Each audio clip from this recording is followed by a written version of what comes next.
Today, we're going to look at two spooky stories about people's run-ins with terrifying creatures.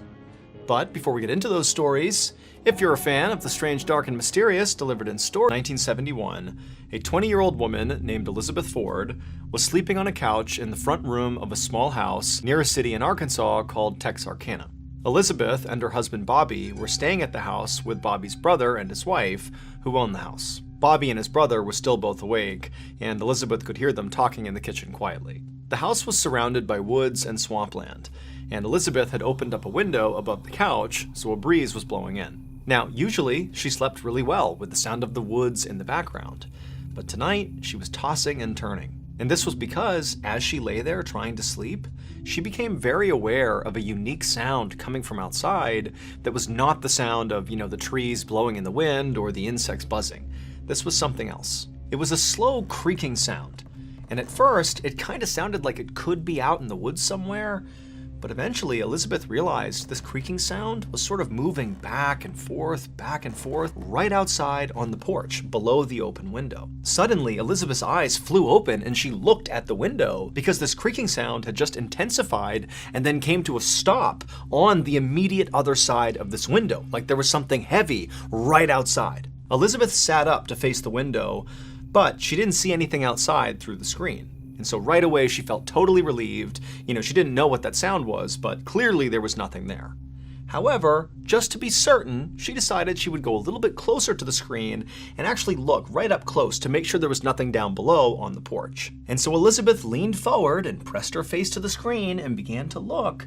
And as she did, this dark figure down below suddenly rose up and completely blocked out the window. And Elizabeth's looking at it, having no idea what it is. And before she could do anything, this huge thing slashed at the screen, and this big reddish furry brown paw with razor-sharp claws cut through the screen and nearly cut Elizabeth's face. Elizabeth screamed and practically fell over, and this dark creature outside turned and bolted and disappeared. And then a moment later, Elizabeth's husband Bobby and his brother came running into the room asking what was going on. Elizabeth was so shocked at what she had just experienced that all she could say to her husband was, "It's a bear! It's a bear!" Bobby helped Elizabeth off the couch and then told her and his brother's wife to stay in the house and away from the windows.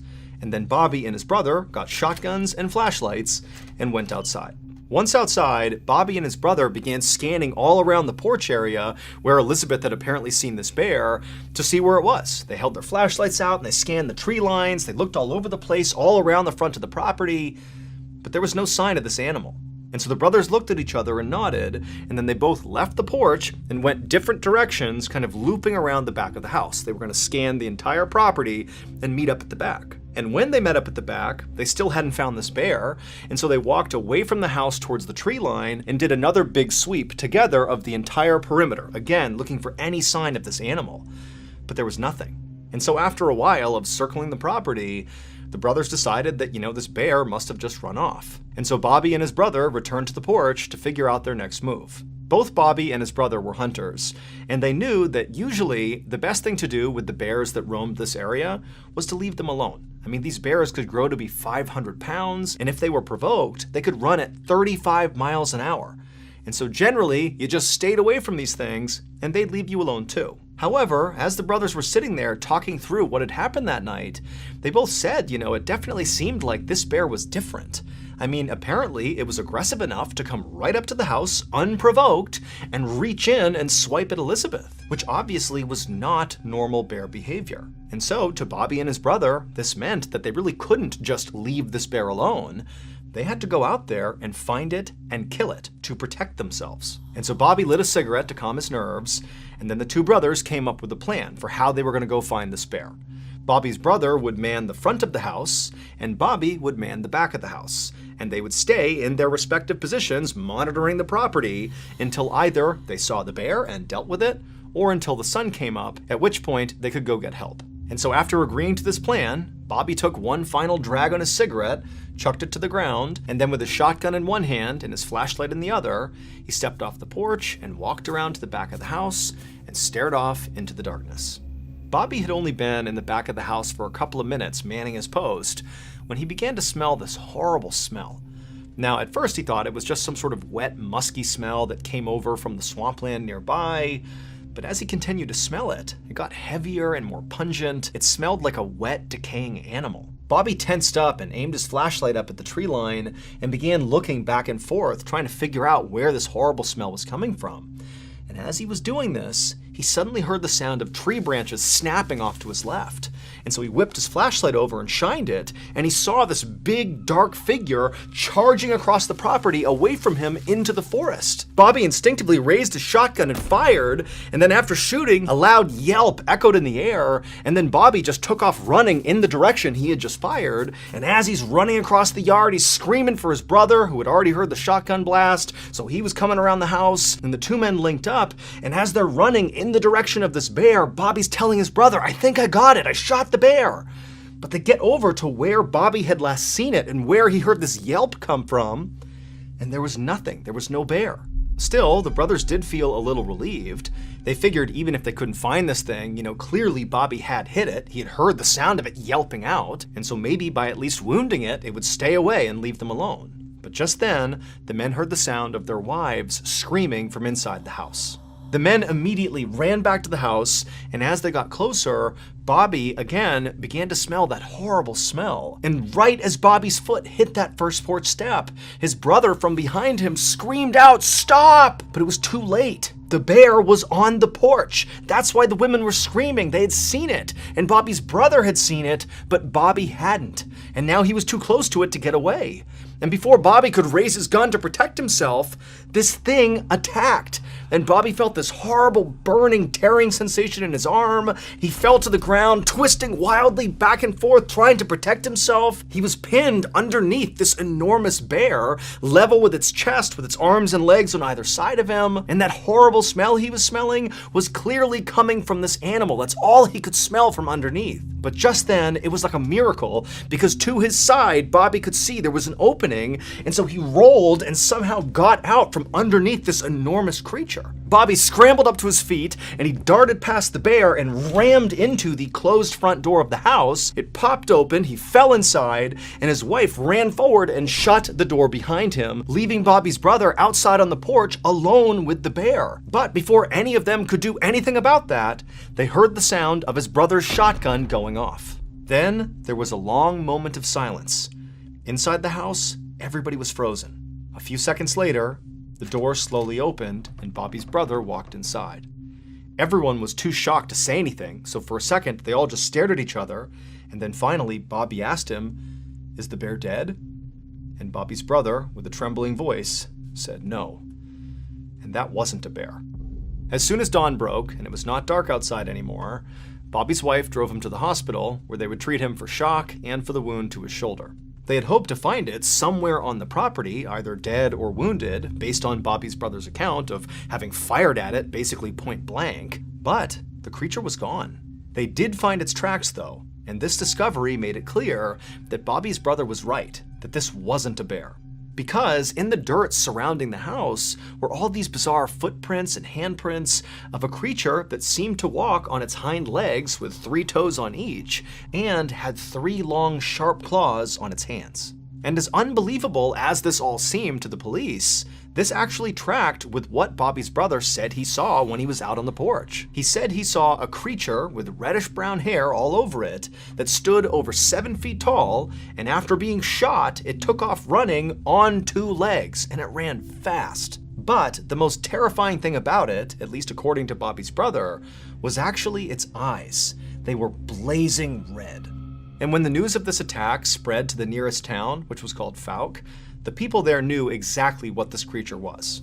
For 200 years, people in that part of Arkansas had been talking about this huge creature that was sort of like a Sasquatch that roamed the forest and the swamps. They said it was fast and elusive, and it ate livestock and pets. They called it the Fouke Monster, or sometimes the Boggy Creek Monster. But Bobby Ford and his family's encounter with this creature was unlike any other story that had been told about the Fouke Monster. While some people claimed in the past that this creature had attacked people, nobody had ever heard of it actually coming up to somebody's house, trying to break in and terrorize a family. Bobby's ordeal would inspire the 1972 horror movie, The Legend of Boggy Creek. Over the years, police officers and some scientists have suggested that maybe what Bobby and his brother encountered that night was actually a feral pig. However, authorities have never actually been able to pinpoint what this thing was. Nobody knows. And to this day, hikers and hunters near the swamps of southwest Arkansas and also across the border into East Texas still report run-ins with the legendary Fouke monster.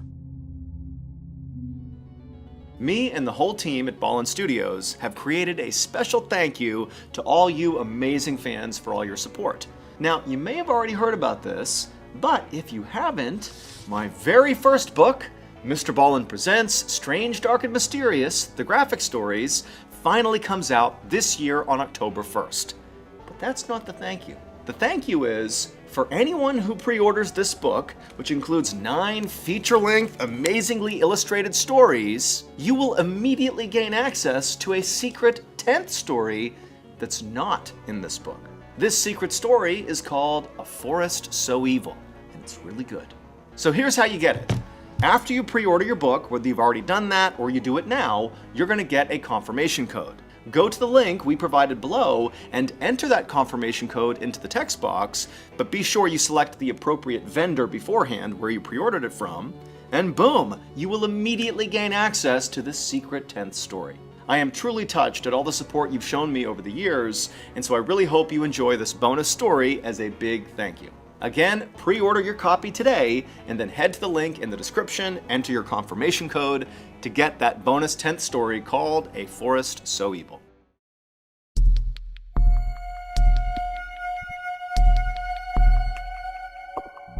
On the evening of August 1st, 2015, a 20-year-old man named Fraser Baloyi walked alone down a main road toward his village in the South African province of Limpopo. Fraser was on his way home from work, and he was pretty desperate to get there. It was only about 7:30 p.m., and usually around this time, Fraser was used to seeing other people out and about on this road, just kind of walking around in the dusk or, chatting or doing various errands, but tonight there was nobody out there. And in fact, in recent days, this area of Limpopo had basically become a ghost town. Nobody went out unless they absolutely had to, because over the last 10 days, over 20 people in this area had been brutally mauled. The victims had all insisted that the creature that had mauled them was some kind of 4-legged demon, and they had begun calling it the Beast. Now, Fraser considered himself a pretty level-headed person who did not necessarily buy into the hype around this beast. He figured it was very likely just a dog. But still, he didn't want to get attacked, and so as he walked down this vacant road, he periodically looked over his shoulder just to make sure no dog was following him. As Fraser continued to walk along, he looked up and saw the huge forest fire that was raging on a mountain miles and miles off in the distance. A few days ago, the fire had started, and from Fraser's perspective, it still seemed to be going strong. In fact, in the darkness, it almost looked like the mountain was glowing red. Just then, Fraser noticed the turnoff for the shortcut that would take him through some forest back to his home, and when he got there, he stopped and looked over his shoulder one more time to make sure he was still all alone, and he was, and then he stepped off the main road, into the woods, and into the darkness. Under the tree canopy, the night suddenly seemed a lot darker. Fraser did his best to think about the chores he needed to do for his mother once he got home, instead of thinking about the beast. But he'd only been on this path for about 300 feet when he suddenly heard a rustling from behind him. And so right away, Fraser stopped and turned around and looked where the noise was coming from, but all he saw was darkness. There was nothing there. And so Fraser, for a whole minute, just stood there staring out into the tree line, waiting for something to move, but nothing did. And so Fraser told himself he was just being paranoid. Everything was fine. And then he turned back around and kept on walking. But pretty quickly, his walk turned into a jog. And he was almost to the end of this path, almost out of the forest. He could see his village. It was right there when he heard noises behind him again. Except now, in addition to the rustling sounds, he heard a new sound. It was like a wheezing sound, like a sick animal that was breathing heavily. Now, Fraser knew he was not just being paranoid. Something was out there, and it seemed like it might be following him. Without slowing down, Fraser looked over his shoulder again to see what was out there, but again, he just saw nothing. It was just shadows.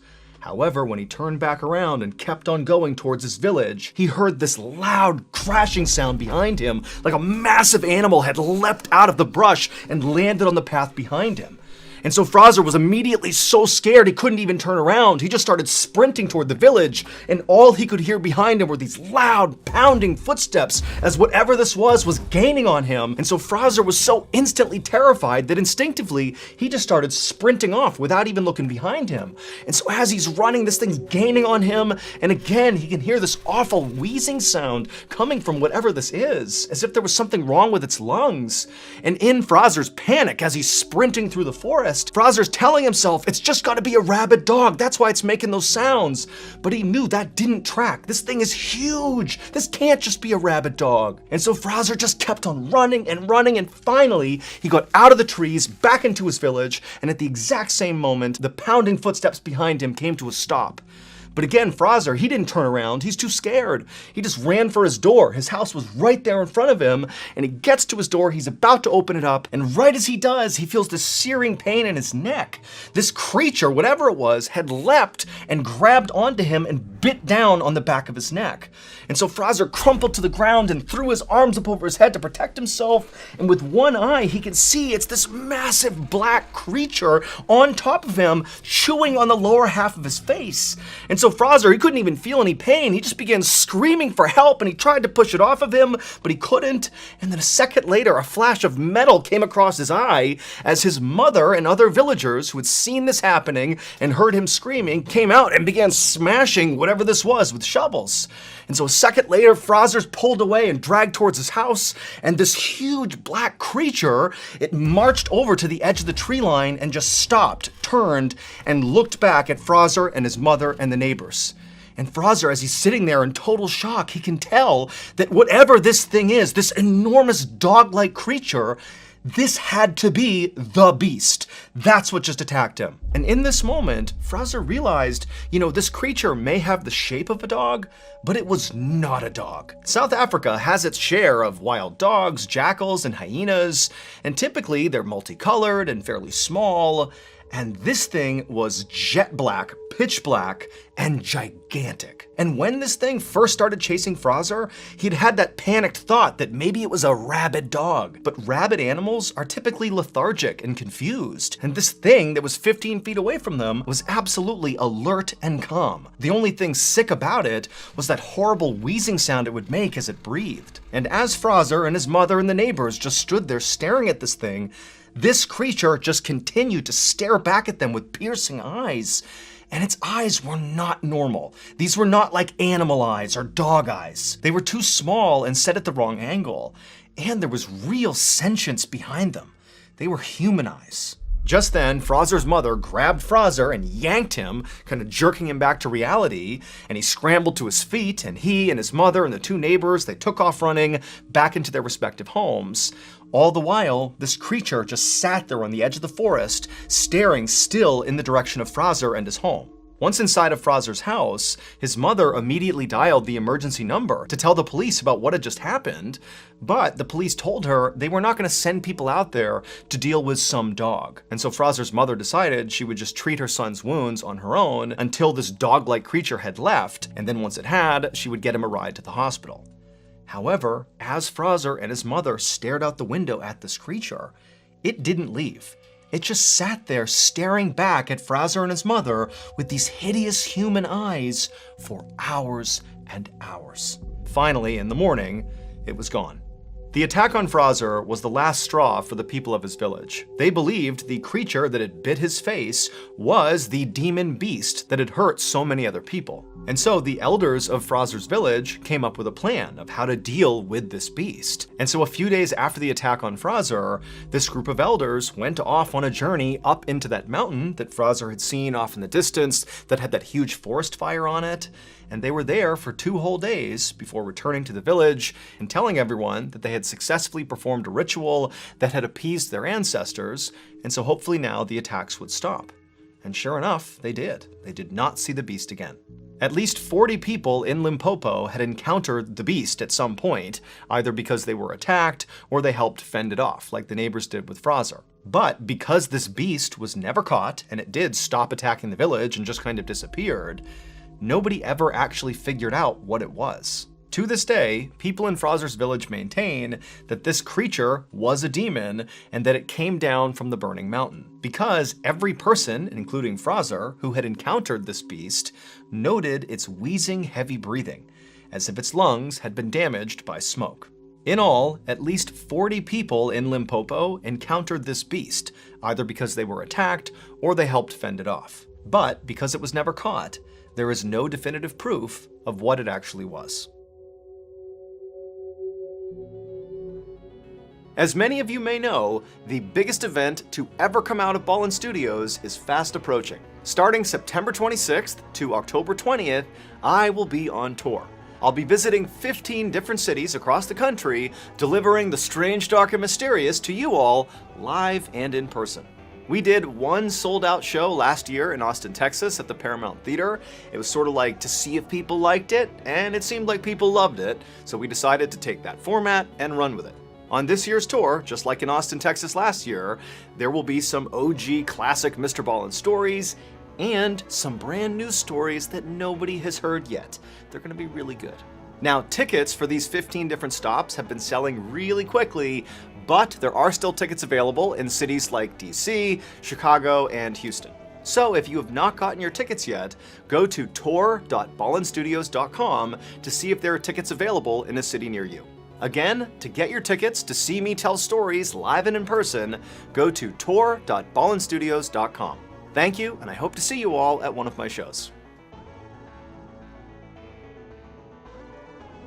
Wait, don't go anywhere. If you're looking for more strange, dark, and mysterious videos, click here.